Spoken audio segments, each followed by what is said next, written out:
L'état de l'économie nationale en République démocratique du Congo, telle est notre thématique d'aujourd'hui. Mesdames et messieurs, vous êtes nombreux à nous suivre. Vous nous suivez en ligne sur Facebook, vous nous suivez sur YouTube, mais aussi vous qui nous suivez devant vos petits écrans. Nous vous disons bonsoir et bienvenue dans votre émission scientifique La Voix de l'expert. Pour aujourd'hui, c'est très spécial. Nous avons encore reçu pour vous un jeune qui s'y connaît aussi dans ce domaine. Il est expert en économie d'État. Lui qui s'appelle Eden Yanda, à qui j'ai le plaisir de dire bonsoir et bienvenue, monsieur Eden. Bonsoir et merci beaucoup pour le souhait de bienvenue. C'est ma première fois de venir sur votre plateau. Bien Alors, sûr. je suis vraiment ému d'être l'un de vos invités et nous allons nécessairement discuter sur le fait et nous allons aussi essayer de décortiquer les problèmes que nous rencontrons dans notre économie nationale. Bien Voilà. évidemment, surtout, c'est votre domaine de prédilection, comme vous aimez le dire. C'est la première fois, mais c'est pas la dernière Non, non, sur 6 télévisions. non, ça ne sera pas la dernière fois. Ça sera pas la dernière fois. Nous essayerons de revenir à chaque fois que le besoin se présentera. En tout cas, merci d'avance. L'état de l'économie nationale en République démocratique du Congo, vous êtes jeune en étant expert dans ce domaine qui est un peu particulier, un domaine, je peux dire compliqué d'ailleurs, parce que, mais aussi Mhm. c'est un domaine phare de la République démocratique du Congo parce que vous gérez l'économie. Comment vous vous sentez? Bon, particulièrement, il n'y a pas vraiment de ressentis qui peuvent me faire en sorte que je sois une personne élevée au niveau des loges, mais il faut qu'on se le dise, il y a beaucoup d'économistes dans ces pays, il y a Oui, beaucoup. Dans mon université d'où je suis, partout encore, dans le ministère, ils sont dans l'administration et partout, et dans le gouvernement. Bon, il n'y a pas vraiment un ressenti particulier, mais c'est juste que nous le faisons nécessairement pour permettre à notre pays de se développer et d'évoluer comme tout autre État, selon leur puissance et selon leur catégorie, parce que nous le savons tous que le Congo est un pays qui est en voie de développement, mais masqué, mais on est encore sous-développé dans bien beaucoup de évidemment. choses. Voilà, donc il n'y a pas vraiment de ressenti particulier à ça, mais nous sommes simplement heureux d'être parmi les élus et les choisis pour, pour Surtout ces ça. domaines de prédilection que j'aime toujours appeler qui est l'économie. Ouais, ouais. Voilà. Est-ce que la RDC peut devenir au moins une puissance économique dans les jours à venir? Il y a une forte probabilité que le Congo devienne une puissance économique. Expliquez-vous, par quelle magie? Bon, il n'y a pas de magie à cela. Hmm. Et la première des choses, il n'y a jamais eu de magie dans le développement ou dans une croissance quelconque. Ouais. La seule chose qu'il nous faut, c'est la discipline et le travail acharné. Nous devons travailler acharnément et nous devons être plus disciplinés.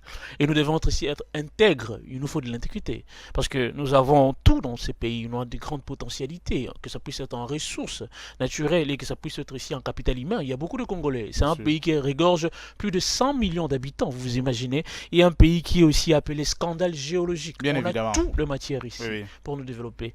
Et en tout cas, moi je crois qu'avec beaucoup plus d'efforts et de travail acharné, de discipline, le Congo peut devenir aussi un pays puissant économiquement, tout comme la Chine et autres pays aussi qui ont commencé par des conditions de décollage logiques comme les autres. En tout cas, C'est-à-dire il nous faut la discipline et cet amour pour le Congo qui oui, manque et aux dirigeants ou soit à tout le monde. oui, et le travail acharné. On doit Oui. travailler acharnément. On ne doit pas toujours être là à nous reposer. On n'a pas le temps de repos au Congo. On doit prendre des décisions qui sont très courageuses. Une Oui. décision qui est de travailler. Et de travailler en tant que patriote. Exercer le travail d'un patriote n'est pas attendre quelque chose de retour. Cette question doit se poser à tout le monde. Qu'est-ce que nous pouvons faire pour le pays et non pas ce que le pays peut faire pour nous. Nous voyons beaucoup de jeunes fuir le Congo. Oui, C'est oui. comme si le Congo devenait la peste. C'est comme si le Congo devenait une pandémie. Et Ah ouais. on ne doit pas fuir ce pays. On doit l'aimer nécessairement pour travailler pour le Oui, oui. pays. Beaucoup de jeunes fuient le Congo, mais moi, je félicite les jeunes comme moi, comme vous qui êtes présents sur ce plateau, qui êtes là pour travailler pour le bien de votre pays, un pays que Dieu nous a donné, un pays que nous aimons tous. Parlant du sujet du jour, dans quel état se trouve l'économie de notre pays aujourd'hui? L'état de l'économie congolaise, dans sa structuration et dans son évolution, est vraiment difficile à décrire. Parce que vous savez, nous connaîtrons beaucoup de problèmes aussi à la longue, comme nous connaissons des problèmes maintenant. Nous avons le problème d'instabilité politique d'abord. Donc c'est tout un problème. Nous Mhm. avons l'instabilité monétaire. c'est tout un problème aussi. Nous avons aussi la guerre à l'Est qui, tout le temps, nous crée aussi des problèmes. Parce que vous savez, l'économie ne peut pas se développer pendant que vous avez des urgences. Comme je l'ai toujours dit et je l'ai toujours répété, chaque pays a une ligne de démarche à suivre. Nous avons les urgences, les obligations, les nécessités. Et vous savez, alors nous on est toujours en urgence parce que la santé et la guerre entrent toujours en phase d'urgence. Quand vous êtes attaqué, ça entre dans l'urgence. Et là, le budget du pays doit subir cette urgence. Voyez-vous, parce que il faut augmenter les dépenses de l'armée. Déjà, nous avons déjà des dépenses publiques qui sont colossales. Bien sûr. Il faut aussi augmenter les dépenses de l'armée pour faire la guerre. Parce que la guerre, c'est pas pour les pauvres. Mais actuellement, on ne fait pas la guerre, on ne fait que se défendre. Oui, mais Est-ce bien que ça évidemment. touche aussi l'économie nationale? Mais nécessairement, ça doit toucher l'économie. Ça doit toucher l'économie nationale. Vous imaginez, vous allez faire la guerre avec quels moyens? Parce que vous devez équiper l'armée avec des matos et des munitions. Ils doivent manger, ils doivent être payés, ces militaires-là. Et aussi, vous devez apporter de nouveaux équipements pour que la guerre puisse très bien se faire. Et puis, assurer aussi l'intégrité territoriale de votre pays. Et vu qu'on est toujours en urgence, comme je l'ai toujours dit, comme prenons par exemple l'économie congolaise a connu ce qu'on appelle le faible taux pour le PIB, les productions intérieures brutes au moment du Covid-19. Et là, c'était une pandémie, c'était partout dans le monde. Vous voyez, parce que c'est entré en phase d'urgence. C'est toujours comme ça. L'instabilité politique, nous avons l'instabilité monétaire. Notre monnaie n'est pas stable déjà, voyez-vous. Et puis, c'est pas déjà bon signe. Entre parenthèses, pourquoi notre monnaie n'est pas stable? Vous, étant qu'expert, il y a une cause? Notre monnaie n'est pas stable déjà, premièrement, parce que, je peux le dire, parce que nous n'avons pas une production antérieure d'abord pour nous-mêmes. Le Congo ne produit pas grand-chose. Et deuxièmement aussi, notre réserve d'échange est faible par rapport à la normale, parce que la réserve d'échange, sont des devises que votre banque centrale a d'autres devises, outre que le franc congolais. On peut avoir des devises en dollars, tout comme en euros. Alors, notre réserve d'échange est faible. Nous n'avons pas vraiment une très grande quantité, que ça puisse être aussi en or, parce que la réserve d'échange peut être aussi en or. Voyez-vous. Et deuxièmement aussi, nous ne produisons pas. Pour un pays qui ne produit pas, qui ne compte que sur ses ressources, qui extrait les ressources et les exporte de cette façon, nous avons des difficultés. Vous imaginez, parce que les ressources que nous exploitons et que nous exportons, nous ne vendons pas avec des prix que nous proposons. Ce sont des personnes qui viennent acheter, qui proposent le prix. Donc c'est difficile à dire que l'économie congolaise va connaître une expansion maintenant là, mais il faut qu'on se le dise, notre monnaie est en train de connaître ce qu'on appelle, comment, terme économique que je peux nécessairement utiliser pour dire ça, notre monnaie est en train de perdre sa valeur. La valeur de la monnaie congolaise, là, c'est juste et tout le monde le voit. Le dollar est en train de grimper, les devises sont en train de grimper, et tout le fois, et la réserve de change est faible. Il faut qu'on se le dise aussi. La réserve et chaque fois ça monte, cette réserve devient de plus en plus faible. Bon, la réserve de change, c'est fait par rapport à ce que vous produisez, nécessairement. Ce que vous produisez. Parce que quand vous produisez, vous êtes sûr que vous allez exporter la matière que vous produisez. Mais nous ne produisons rien. Nous ne produisons pas grand-chose. Tout ce que nous avons, nous comptons plus sur le secteur des ressources naturelles. Et là, c'est faux. Et c'est difficile pour nous à dire que nous allons un jour redresser l'économie avec cette pratique qui est d'une économie extravertie. Voilà donc. Espérons, étant qu'expert en économie d'État, êtes-vous fier de l'économie de la RDC aujourd'hui? Dire que je suis fier, ce serait mentir. J'aimerais pas mentir devant tout le monde, j'aimerais pas mentir. J'ai aussi un peu honte de l'économie de la République démocratique du Congo, là il faut qu'on se le dise, c'est difficile. C'est difficile à dire que je suis fier, en tout cas ça ne va pas, ça ne va pas. Il nous faut vraiment beaucoup de réformes pour redresser l'économie de notre pays. Parce que là, notamment les paniers du ménage, bon en fait les réformes, ça se passe souvent avec certaines politiques économiques. Nous avons la politique économique qui est une politique budgétaire. Nous avons la politique monétaire et la politique d'échange. Et chaque politique est épéronnée par un secteur de l'État. Voyez-vous. Et tant que ces politiques ne sont pas manœuvrées, ne sont pas mises en œuvre pour assurer et garantir une économie expansionniste, ça sera vraiment, vraiment encore la honte pour nous tous. Une très grande honte. On est un grand pays quand même. Bien sûr. Un très grand pays d'ailleurs, si je peux le dire. Un très grand pays. Par quel mécanisme les budgets passent pour être votés? Ah bon, voilà. Le mécanisme par lequel le budget passe pour être voté, nous avons le ministère des Finances et le ministère des Budget. Ils travaillent toujours en connivence. Le ministère des Finances qui a ses régies financières Alors nous avons la DGDI, la DGA et la DGAD. Ils travaillent pour le ministère des Finances pour maximiser les recettes, pour mobiliser les recettes. Une fois qu'ils vont travailler en connivence avec le ministère du Budget, ils vont devoir faire ce qu'on appelle le projet du budget, ou bien le projet de la loi de finances. Nécessairement, ils doivent le faire dans le pouvoir central ici, parce que le pouvoir central c'est Kinshasa, la capitale. Ils doivent faire le projet du budget ou le projet de la loi des finances. Et ces projets du budget doivent être présentés à l'Assemblée nationale, au Parlement disons, parce que le Parlement est bicaméral. Le Parlement est bicaméral, nous avons la chambre haute et la chambre basse. Alors c'est au Premier ministre d'apporter ces projets. En tant que chef du gouvernement, c'est à lui d'apporter ces projets du budget ou le projet de la loi des finances auprès des autorités budgétaires. Les autorités budgétaires, c'est le Parlement. Le Parlement est l'autorité budgétaire de ce pays. Alors, une fois que ça sera là, c'est un grand livre qui doit être élaboré. Parce que pour ceux qui ont déjà vu le projet de la loi des finances, ils verront que c'est un grand livre quand même. C'est pas un petit livre comme ça, c'est un très grand livre avec beaucoup de pages. Alors, pour ne pas dilapider ou vilipender les temps à l'Assemblée nationale là-bas devant les députés, on doit le faire un DPB. Le DPB, c'est le discours de présentation du budget. Le discours de présentation du budget. Et c'est en ce moment-là que le Premier ministre, le chef du gouvernement, va devoir présenter les DPB. Et les autorités budgétaires, s'ils sont satisfaits des projets de loi de finances que vous les avez apportés, ils vont juger recevables. Et ça passera en ce moment-là aussi au Sénat, parce que c'est le Parlement dans l'ensemble de ces deux chambres, ça doit passer au Sénat. Et une fois que ça sera validé, ils ont aussi des commissions sous son genre, ils travaillent avec des commissions nécessairement. Et quand ça arrive au président de la République, qui est la première institution de ce pays, il va passer par la promulgation, ça doit entrer en exercice. Voilà. C'est comme ça que ça passe. Mais nécessairement, ça s'est fait toujours voter à la session de septembre. Nous avons connu des problèmes avec le budget du pays parce que nous utilisons toujours le budget annuel. Le budget annuel, c'est un budget qui va seulement d'une année, d'une durée d'une année. Ça se vote à l'année N-1.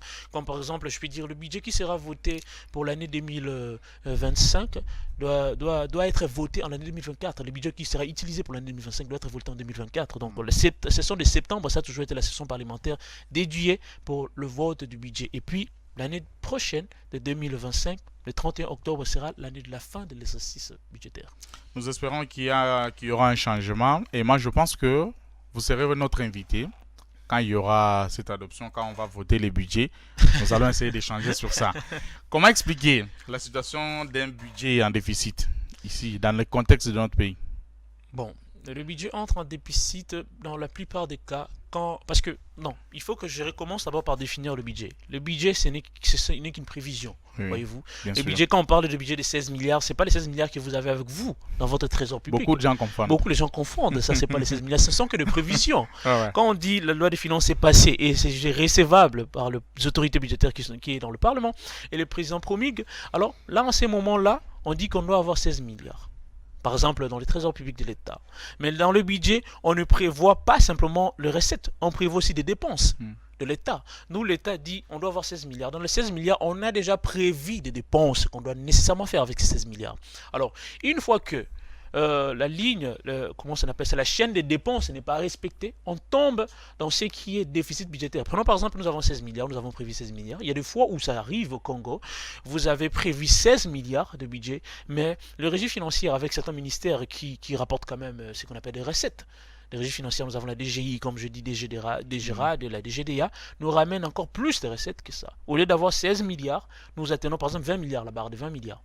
Voyez-vous? Et là, nous avons fait ce qu'on appelle des excédents budgétaires. Nous avons fait des excédents de 4 milliards sur les 16 milliards que nous devons nécessairement avoir. Mais comment expliquer que nous pouvons encore tomber dans une situation de déficit budgétaire? Alors qu'on parle de déficit budgétaire, ça veut dire que les budgets que vous avez prévus, les 16 milliards, vous n'avez pas pu faire des dépasses seulement avec les 16. Donc vous êtes allé plus loin, vous avez dépassé.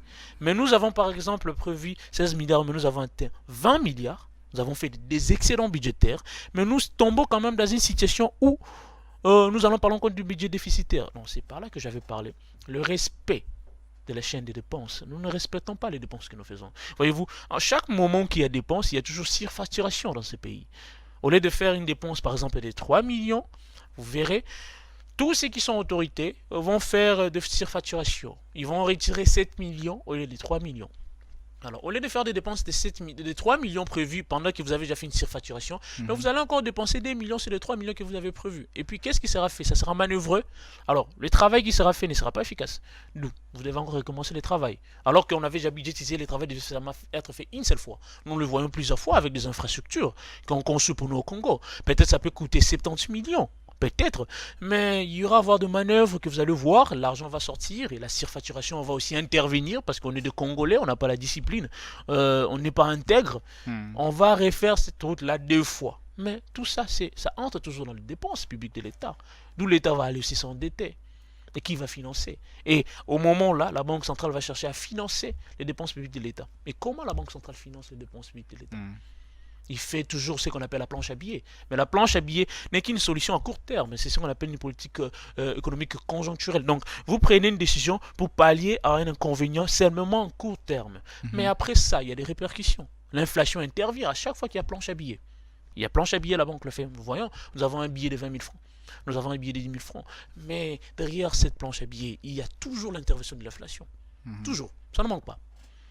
Planche à billets, c'est un terme très technique. Vous pouvez l'expliquer en d'autres mots pour faire comprendre au moins à nos téléspectateurs. Bon, la planche à billets, c'est quand la Banque centrale se décide d'injecter une bonne partie de monnaie sur l'économie nationale, voyez-vous, parce que la balance commerciale dans la Banque centrale doit toujours être surveillée. Ce qu'on appelle aussi la situation fiduciaire. Surveillé par qui déjà? La Banque centrale doit les surveiller. Ah, ok. La Banque centrale doit nécessairement surveiller ce qu'on appelle la situation fiduciaire. Pour ceux qui sont économistes, à chaque fois qu'ils partent à la Banque centrale, la première des choses qu'ils regardent, c'est la situation fiduciaire. Ils doivent savoir comment la balance commerciale est en train d'interagir.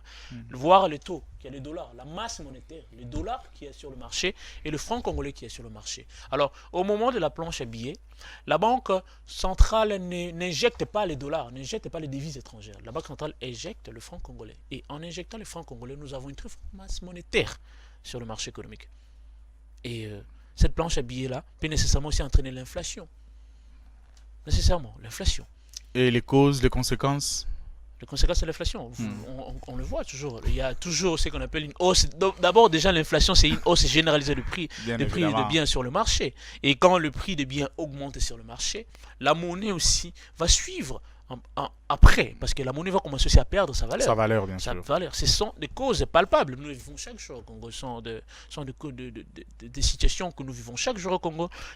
Un Congolais peut mieux expliquer qu'un Français, parce que les Français ne connaissent pas peut-être une très forte dépréciation de la monnaie par rapport à nous avec notre franc congolais. Donc voilà, c'est un peu la situation de chaque jour pour le Congo.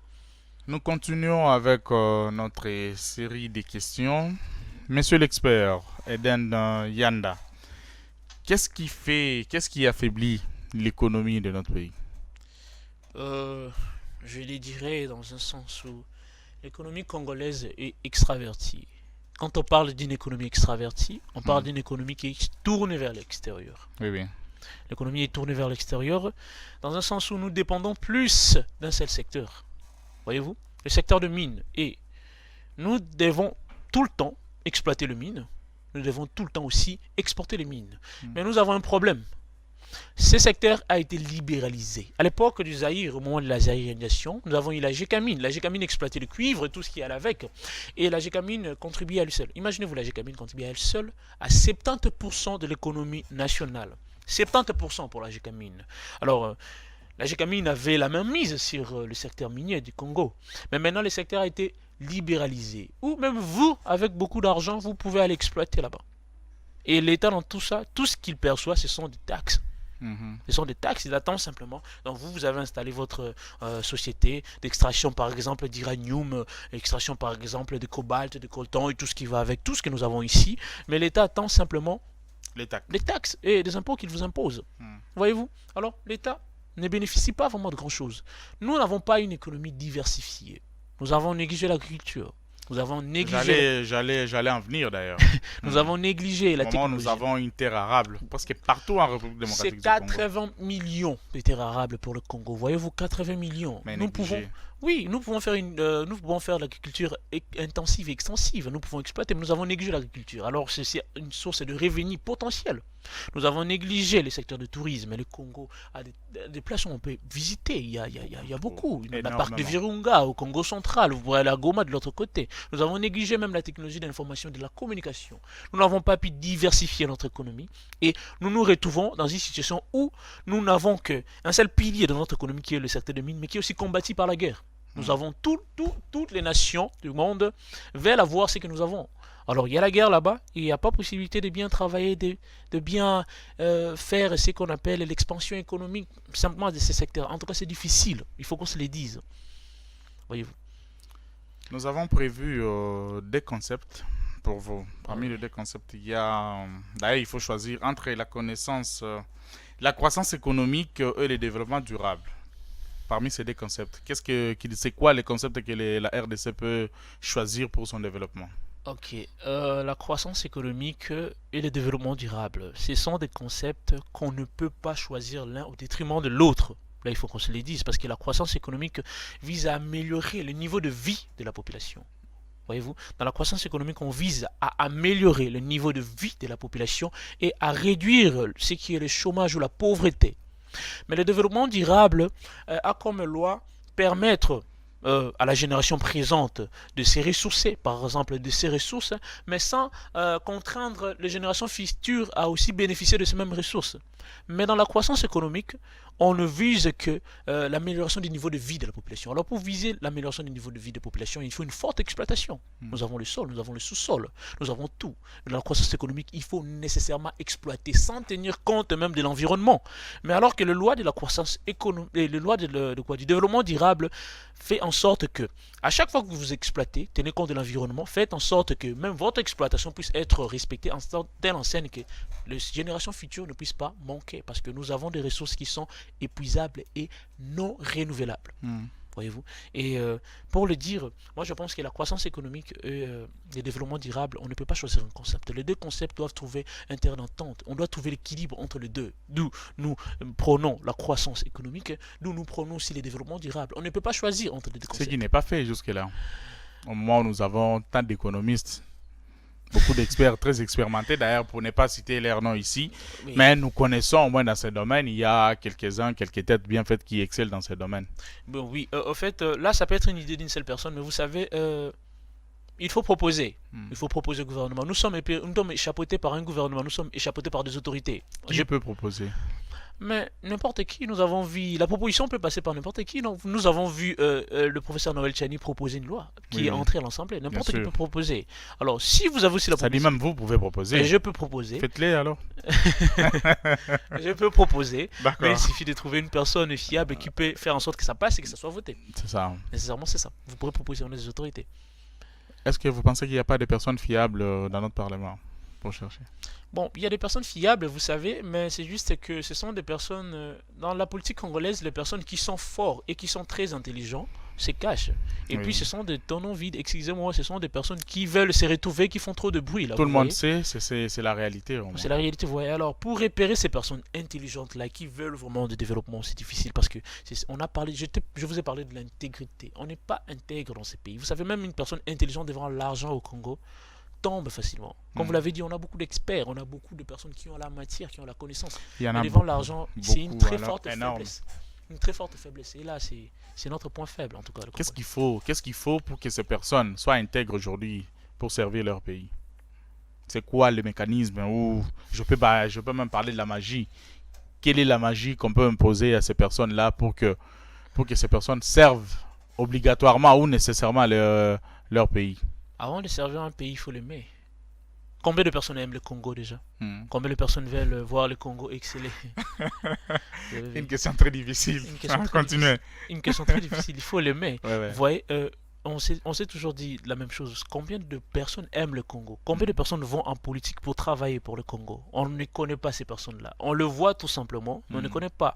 Et il n'y a pas de personnes qui viennent avec des pensées pieuses et pour dire que non, voilà, nous avons besoin de ça et ça là pour mettre en œuvre, pour que notre population, notre pays, le Congo, puisse quand même s'en sortir. Parce qu'on est au fond du gouffre, voyez-vous. On est au fond du gouffre. Tout le monde souffre dans ces pays, sauf ceux qui jouissent de l'impérium, hein, ceux qui jouissent de l'impérium, qui ont le pouvoir et qui sont dans ce qu'on appelle les carcans du plaisir et du pouvoir. Mais ceux qui sont dans les sarcophages de la souffrance, là, sont tous en train de crier. Et moi, je n'aimerais pas passer pour Jean-Paul Sartre et dire que l'enfer, c'est les autres. J'ai reconnu aussi ma part de responsabilité en tant que Congolais. Et c'est pour ça qu'on est là. On veut qu'il puisse avoir un changement, on veut travailler pour le pays. Alors, s'il y a possibilité de travailler, on ne va pas refuser. On va pas refuser. S'il y a proposition aussi qu'on vienne mettre la main dans la pâte pour qu'on puisse travailler, apporter la pierre à l'édifice, on ne va pas non plus refuser. C'est pour notre pays qu'on va le faire, nécessairement. Est-ce que vous aimez le Congo, vous qui êtes là? J'aime tellement ce pays que je me pose la question de savoir si j'étais pas congolais, j'allais pas te donner notre nationalité. Bon, en fait, c'est pas parce qu'il y a trop de jouissance ici, il y a trop de situations qui nous laissent bouche bée, mais c'est juste parce que c'est ce que Dieu nous a donné. Ouais. Nous n'avons pas d'autre pays. J'ai toujours vu les gens dire qu'on va vendre le pays, mais si on les vendait, vous serez où?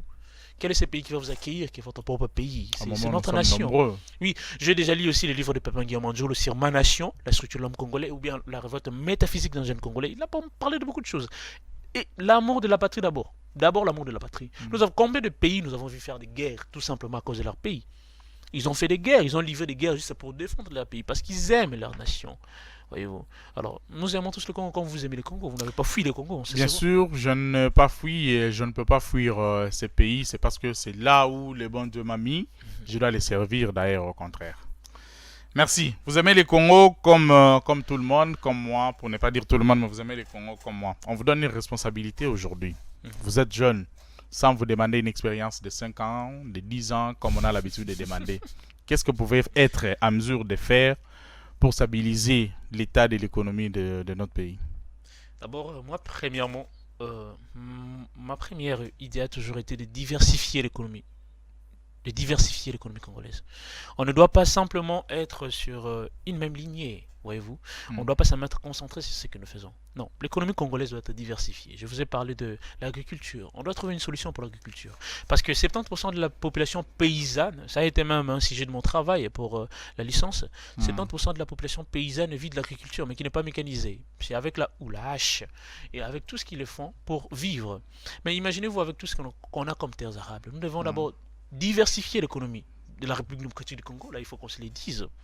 Parce que nous avons vu beaucoup de politiciens parler de la diversification, mais ça n'a pas marché. Pourquoi? Parce qu'on a eu des problèmes avec Bukanga Loncho. Voyez-vous, on ne doit pas seulement se limiter à l'agriculture, on doit aussi voir le secteur du tourisme. Ça rapporte aussi de l'argent. On doit aussi voir le secteur de la technologie de l'information et de la communication. Partout. Et aussi faire appel aux investisseurs étrangers, parce que l'économie nationale ne peut pas seulement servir des institutions. Il y en a un problème, ces investisseurs-là ne viennent pas parce qu'ils ne nous font pas confiance. Ils ne vont pas nous faire confiance parce que d'abord, la situation politique du pays n'est pas stable, la monnaie n'est pas stable. Vous vous imaginez, vous venez investir dans un pays où la monnaie est toujours volatile à un niveau. Je l'ai toujours dit, tout pays au monde, il y a de l'inflation. Dans chaque économie du monde. Mais c'est juste que les banques centrales d'autres pays ont aussi maîtrisé cette inflation-là. Cette inflation existe, elle est maîtrisée. Mais dans notre pays, la monnaie peut voler à n'importe quel moment, voyez-vous. Et comment est-ce que vous voulez appeler des investisseurs étrangers? Vous ne leur assurez pas une sécurité sociale et économique, de leur capital d'abord, ils vont devoir investir dans votre pays. Et aussi, cette sécurité.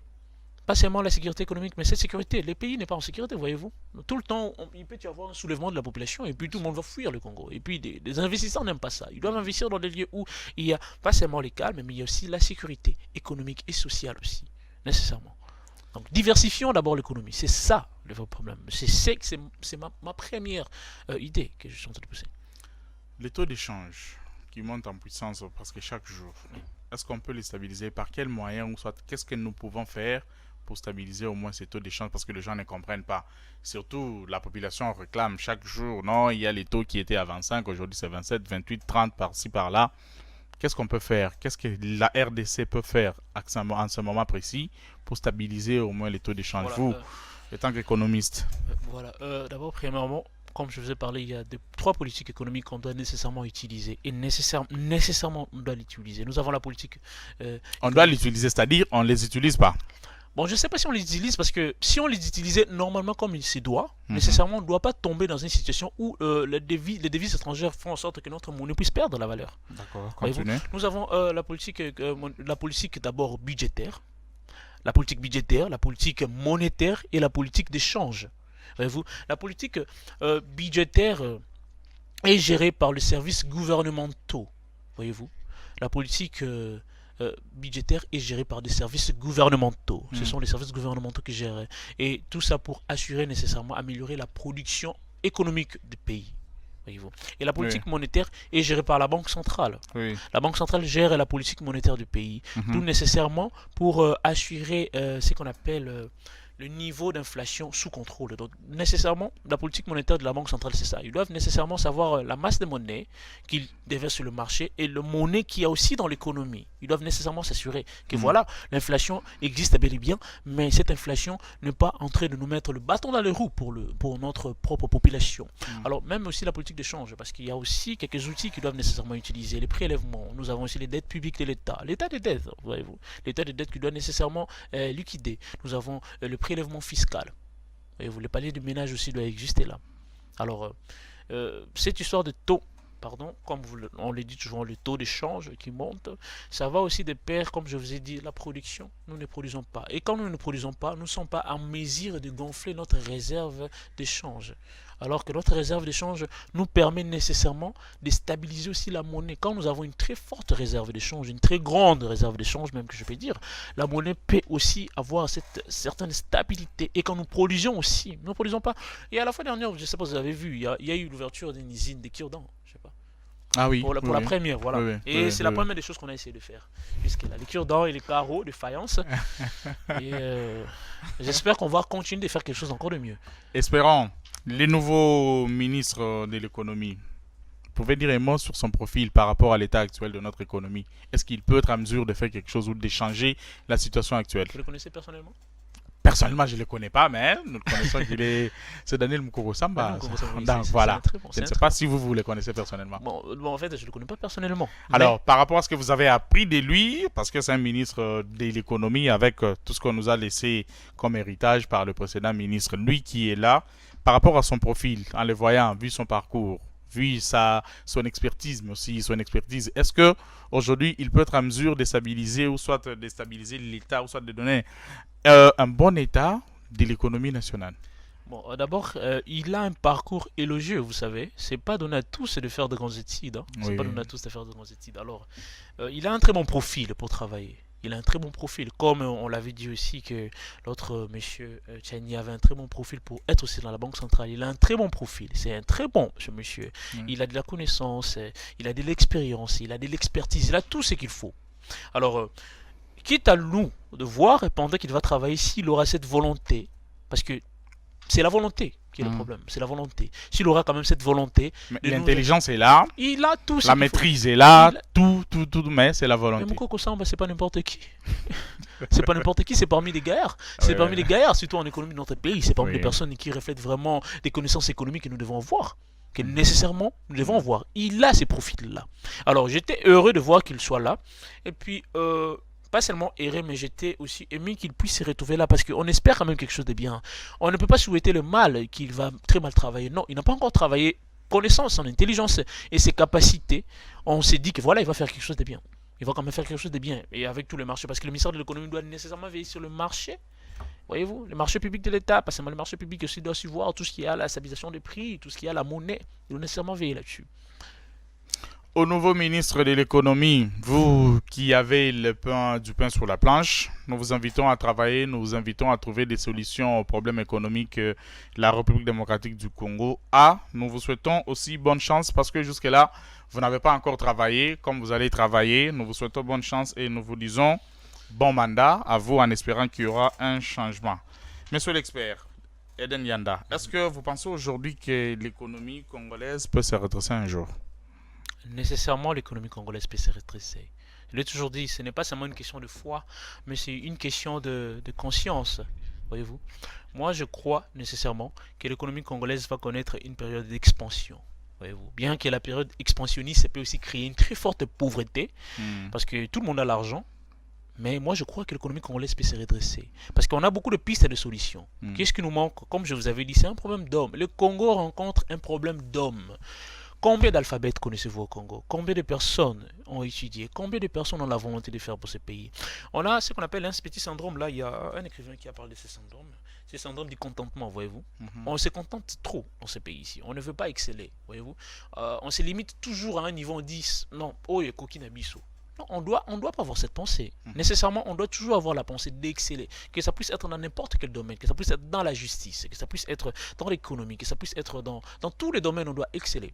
Moi, je crois fermement que même si cette génération ne fait pas quelque chose, mais notre génération, nous allons mettre en œuvre et nous allons mettre en place des conditions préalables pour que ceux qui viendront après nous puissent trouver des conditions qui leur permettront d'exceller aussi, ou bien d'amener loin l'économie congolaise. Parce qu'on a toutes les potentialités, comme je vous ai dit. Bien On a sûr. tout. On est parmi les pays dont le monde compte sur beaucoup de choses, que ça puisse être en forêt, en ressources, en tout. Voyez-vous, l'économie congolaise peut se redresser. Nous n'avons pas besoin de perdre la foi. Parce que si nous perdons l'espoir, en tout cas, on va encore bien mourir. Ça sera une mort certaine. Là, il faut qu'on se le dise. Bien sûr, ça va venir par le travail. Hein. Ça Le viendra par le travail travail, sinon la discipline acharné et aussi. la discipline. Bien sûr. C'est ce qu'il nous faut. On n'est pas discipliné, voyez-vous. En le Congolais, on n'est pas discipliné. Hein. Moi, c'est ce que j'allais dire. J'ai un ami. C'est une personne que je connais il n'y a pas longtemps, un Suisse. C'est quand même un Suisse en blanc. Il est venu ici pour une mission de zoophilie. On se connaît. On se connaît et on commence à parler, c'est en Suisse. Il y a un problème. Il me fait comprendre, voyez-vous, une personne qui fait 3 mois au Congo, mais qui me fait comprendre ce qui se passe au Congo. Bon, je me pose la question de savoir, mais comment il a eu le temps, il a pris le temps d'étudier tout ce qui se passe au Congo, comment? Ou il était déjà là-bas, on lui disait dans le pays où tu vas, c'est ce qui se passe. Ou bien il est venu vivre ce qu'il y a ici, voyez-vous, il n'y a pas la discipline. Et le travail, nous sommes un peu trop fainéants, voyez-vous. Là, Alors, nous tendons vers la fin de notre émission. Avez-vous un projet pour l'économie nationale de la RDC, vous étant qu'expert en économie? Les projets Hmm. Oh, il y en a. Pour le Congo? Pour nous aider, lesquels par exemple? Bon, d'abord, premièrement, le seul projet que j'ai toujours eu pour le Congo, ça a toujours été un projet d'économie expansionniste, voyez-vous. Un projet d'économie expansionniste. Alors, ces projets d'économie expansionniste est de propulser un peu, pas simplement le panier du ménage, mais aussi à maintenir ce qu'on appelle le pouvoir d'achat de la population. Il faut seulement maintenir le pouvoir d'achat de la population. On ne doit pas perdre notre pouvoir d'achat. Et le projet est de rendre l'économie congolaise expansionniste. Même si ça a des conséquences, parce que vous savez, les développements ont toujours des conséquences. Hein. L'évolution a des conséquences néfastes. Il n'y a pas toujours les bons côtés des choses. L'économie expansionniste peut faire tomber rapidement dans la pauvreté. C'est comme vous montez tellement vous êtes au sommet, vous pouvez tomber. Mais l'économie expansionniste a toujours été mon projet. Et ce n'est pas en faisant la guerre ou autre, mais une économie expansionniste.